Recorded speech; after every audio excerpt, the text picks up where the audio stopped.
Magandang umaga mga kaibigan kong mga senior o mga kasambahay o sa mga nanood sa akong video. Magandang umaga sa inyong lahat. Muli, ito na naman ako. Nag-umpisa magluto kahit hindi masyadong interested yung mga luto ko, pero para lang maka-upload. Sana sabayan niyo ako. Dahil alam ko, meron din sa inyo na nakaranas din ng mga pagsubok katulad ko. At sana sa mga katulad kong nakaranas sa mga pagsubok sa buhay, sabay-sabay tayong bumangon. At isipin natin na gaano man kahaba ang gabi, darating din ang umaga. Sa pagdating ng umaga, alam naman natin na palagi nating kasama ang Panginoon. So, tuloy lang ang buhay. Sana sabayan niyo ako sa aking mga journey sa pagbablog. Panoorin niyo ang akong video at paki-share naman, paki-subscribe at paki-like sa akong video. Ito yung mga sangkap na ginagamit ko sa pagluluto. Ito na. Ito yun. Siyempre, sibuyas. Pero yung bawang, yun lang bawang ginamit ko sa pagmarinate yung ko iluto para di masayang. At saka, sili. At ito, kamatis. Siyempre, merong tangad. Pero sa sinabi ko dati na hindi naman necessary na lagyan talaga ng tangad. Pero alam nyo ako, gustong gusto ko talaga yung amoy ng tangad. Kaya nilagyan ko ng tangad. At saka siyempre, kasi tinamad na ako magpunta pa dun sa market, malakas yung ulan, nagbili na lang ako ng yung kukumama na press gata. At saka mag-umpisa na ako sa pagluto, sabayan nyo ako. Yung lang ako ng isda na pinirito, nalagyan ko ng mga gulay para pang sa tanghali. At saka hindi malaki yung gastos. Alam niyo naman ako, wala na akong pera sa pang gastos sa mga niluto ko. Sana sabayan niyo ako. Ito na, mag-umpisa na ako pagpainit ng kawa. At lagyan ko ng kunting mantika.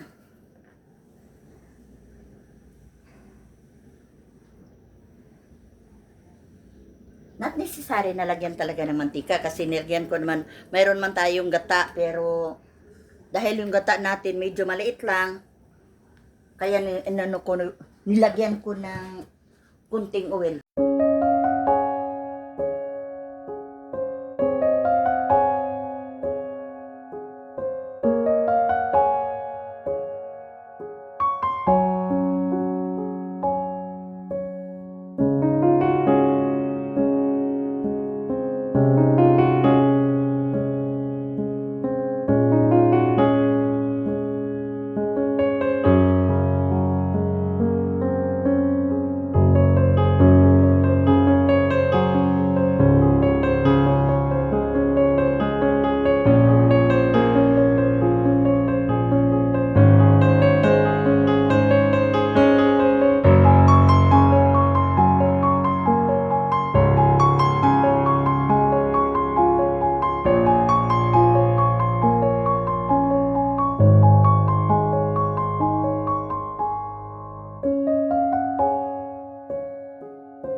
Tubig, siya. Lagyan ko ng tubig yung ko. Kasi brown na yung bawang at saka sibuyas. At nilagay ko na rin yung isda na niluto ko na kanina pa kasi alam mo naman yung photographer ko, estudyante, wala pang bayad. wala pa akong bayad, tulong lang sa akin. Kaya niluto ko na kanina pa para hindi matagalan. Ito, nilagyan ko muna ng tubig yung yung isda kasi kunin ko yan mamaya. Bago ko lagyan ng mga gulay, kunin ko yan mamaya para hindi Kasi maraming tinik yung isda, ang takot ako.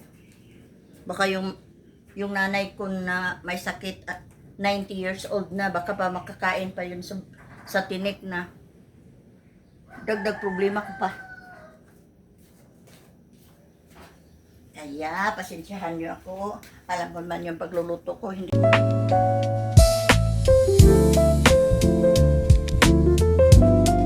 At saka ilagay ko na yung kalabasa at saka yung gabi. Ano bang tawag ng gabi? Lutya? Sa Tagalog ba yun? O, ilagay ko na ha. At saka muli, i-ano ko muna, takpan ko muna para maluto. At saka i-prepare ko yung i-prepare ko yung sili.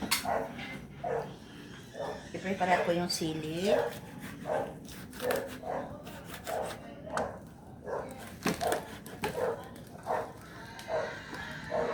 Mga minamahal kong mga senior, sana pasensyahan nyo itong ano ko kasi alam nyo naman parang palaging kahit nga sa pag-ano ng mga sili kasi lumaki kami na hindi naman kami marunong dati na magluto. Kasi yung mama ko, hindi man papayag na magtrabaho kami sa kitchen. Nung bata pa kami kasi, baka siguro naawa kasi ang time namin na kaaga ko pa na magising sa umaga, puro plak pa. Kasi maghanap ng pagkain ng karabaw kasi 6 yung karabaw namin. May baka pa kami na 7, may 2 kabayo. Siguro pagdating naman sa bahay, masabi lang ng mama ko na pagkatapos namin kung hindi ako nag-araro, sabihin ni mama na tulog ka muna. Di ba kami magtulong sa kitchen, kaya wala kaming alam sa pagluto. Kasi naawa siguro yung mama ko na wala man akong time na maaga magising, hanap ng pagkain ng karabaw. Pagsabihin ng papa ko pag uwi ko galing naghanap ng pagkain sa karabaw, mga 7 o'clock pagkatapos sa makakain, sabihin ng papa ko doon, ito yung portion na doon ka mag-araro. O mag-araro din ako. Kaya siguro hindi papayag yung mama ko na magtulong kami sa kitchen.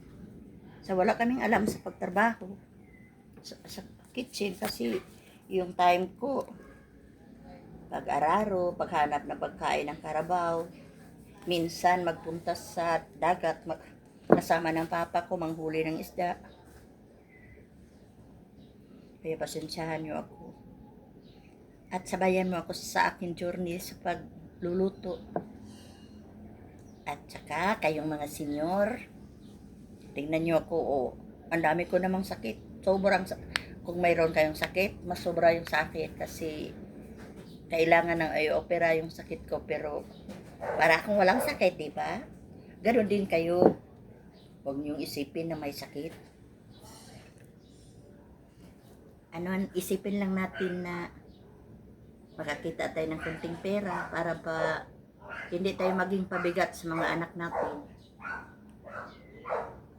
Kasi pagdating ng araw na maisipan nila na nung buhay pa tayo, hanggang sa namatay na lang tayo, hindi man tayo naging pabigat kasi pinilit ba natin makakita ng pera. Pero hindi ko alam kung magtagumpay ba ako.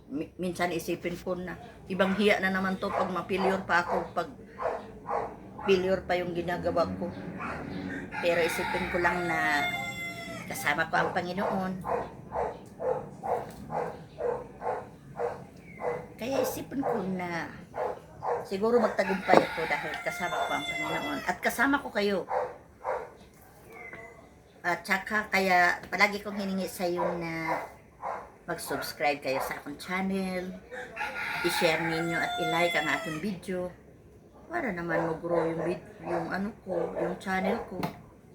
Kung wala kayo, kung wala yung tulong nyo, wala man akong magagawa. Una ang tulong ng Panginoon, syempre. yung pagpanood nyo at pag-subscribe sa aking channel. I'll be back. Tingnan ko muna yung niluto ko. Huli kong nilagay yung yung tomato para dili lahat dugog-dugog. Pero yung parang nilagyan ko na rin ng topping na para hindi ko masyado madamihan yung sili kasi yung sili mahal.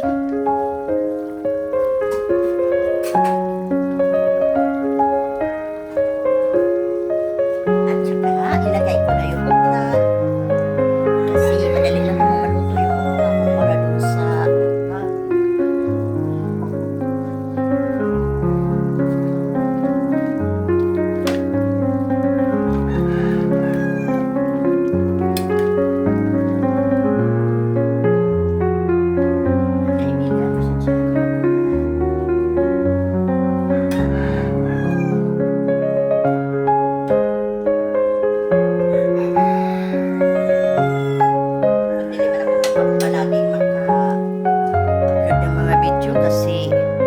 kawawa man yung taga-video ng mga pagluluto ko kasi mayroon pa siyang isa parang activities na din ito pagtulong sa akin.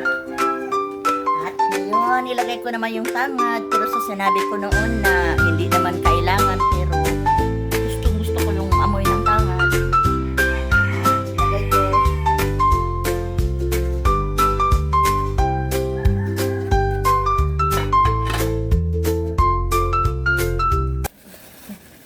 Kasi dalawang araw ko na yung inano sa refrigerator, parang mayroon nasira, napakadali man nasira. At saka ilagay ko na yung agbati at saka yung kangkong. Nahulog pa. Oh, sorry. Takipan ko ng kunti para mulpa yung kasi maliit lang yung ko, tawag ko. Yan, tulad na sinabi ko, pagdating ng panahon, sa tulong nyo, sa pag-subscribe sa akong channel, makabili din ako ng malaki na tawag. Ngayon, ilagay ko na yung gata, panghuli.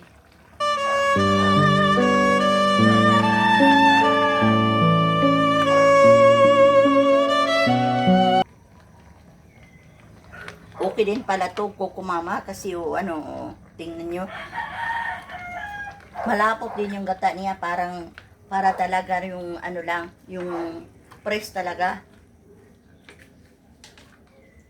Hindi ito promotion pero sa mga gustong magdali, ito na, pwede na yung kukumama.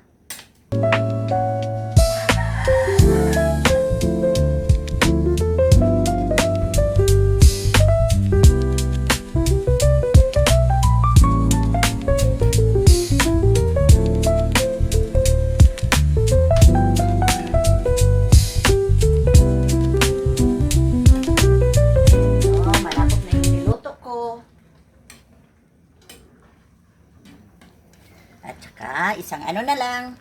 Tingnan ko kung okay ba yung alat.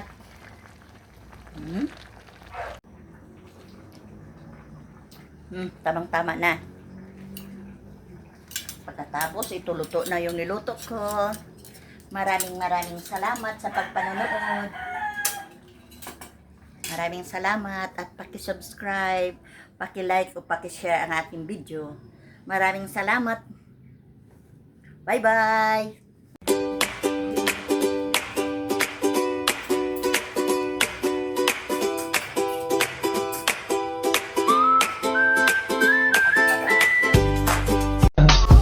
I just had to let you know you're